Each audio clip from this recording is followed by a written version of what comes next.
Now, moving on, coalition governments are once again proving to be unstable, and it appears that no one is guaranteed to finish a term of office. Johannesburg Municipality Speaker Vasco Gama was booted out this week, and in the Knysna District Municipality, the DA was also voted out. Johannesburg Mayor Dr. Mpho Phalatse's future now hangs in the balance as the coalition government is showing cracks. Ekhuruleni Municipality is also at risk with the realignment of the ANC and the EFF voting together. We're now joined via Zoom by political analyst Dr. Ntsikelelo Breakfast to weigh in on the coalition governments in South Africa and their impact on service delivery. Very good afternoon to you, Prof. Thank you so much for joining us, and a warm welcome to SA Today. Thank you very much for having me. Well, it's an absolute pleasure. You know, so many prophets of doom predicted a massive failure of coalition politics, especially at the local level, never mind in which metro, but the concept of coalition governments in itself. So do you reckon this prophecy of an unholy partnership is coming to pass? I mean, did you see it coming?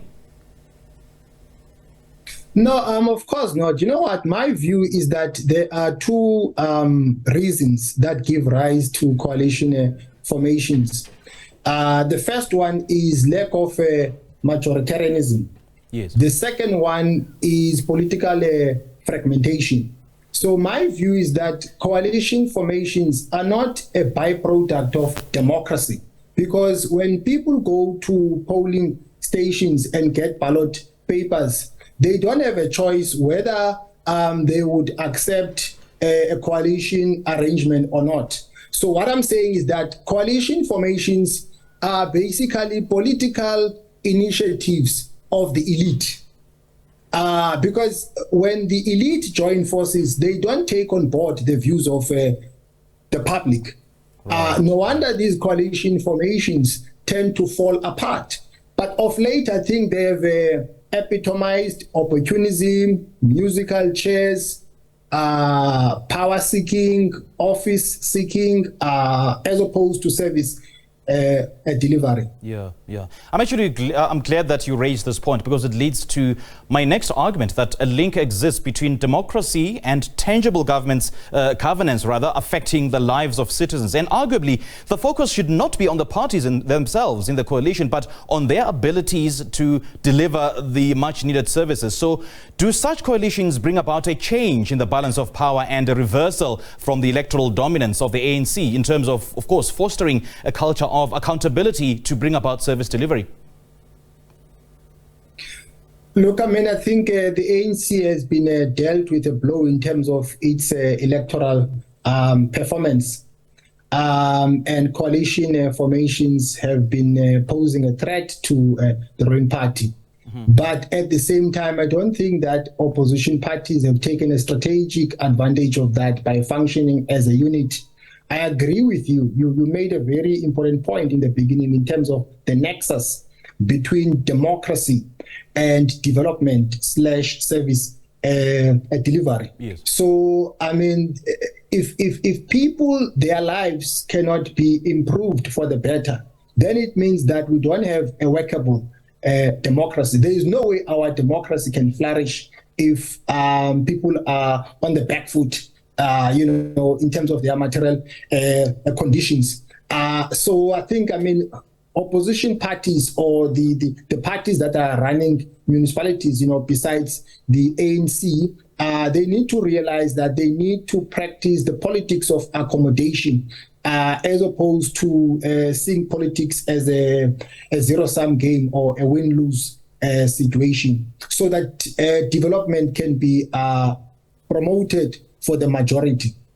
Interesting point you raised there on the politics of accommodation. I mean, just look at the ANC itself and other parties which are in a coalition with the ANC, which in itself is in a coalition with the labor movement, notably the COSATU and the SACP. And moving forward, Professor, do you see a future of coalition governments, possibly at the national level? I mean, will ideological and policy parity guarantee the survival of these coalitions?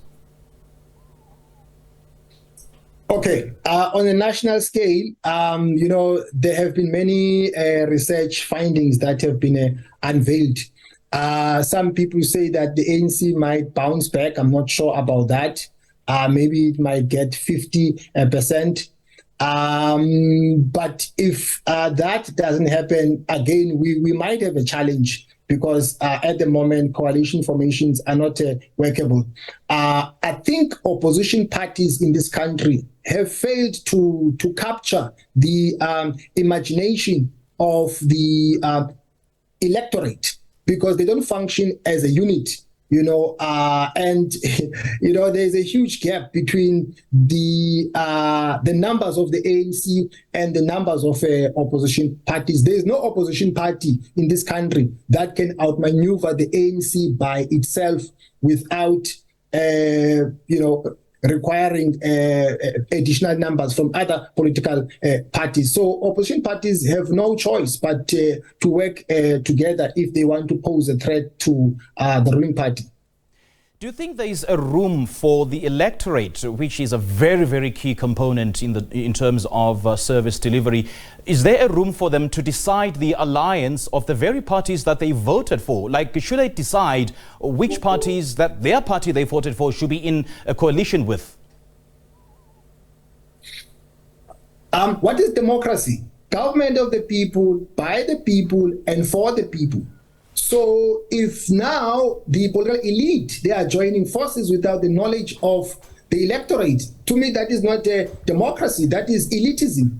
You know what I mean? So I think maybe, let me make this point. The problem is that there is a missing link between coalition formations and the aspirations of the electorate. So to make them work, I think maybe we need a body that will hold the powers that be accountable. But I guess the question that we should be asking ourselves is, what makes a Metro coalition government work? I think it's a maturity, putting the interests of citizens first, doing away with political opportunism, musical chairs, ethical leadership, because sometimes I get the sense that some people just want to get into power in order to access economic resources at the expense of the majority. Because when discussions are taking place, they revolve around, what's in it for me? You know what I mean? Yeah. As opposed to what's in it for the citizens. Mm-hmm. You know what I mean? So discussions don't revolve around development for the majority. So I think we need leaders who are honest, seriously, so that our metros can flourish economically, not just have political stability. Because the role of the municipality is not only to fetch garbage, but it is to grow the economy, promote development, and also improve the qualitative lives of citizens. Dr. Ntsikelelo Breakfast, great chatting to you. Thank you so much for sharing your thoughts with us.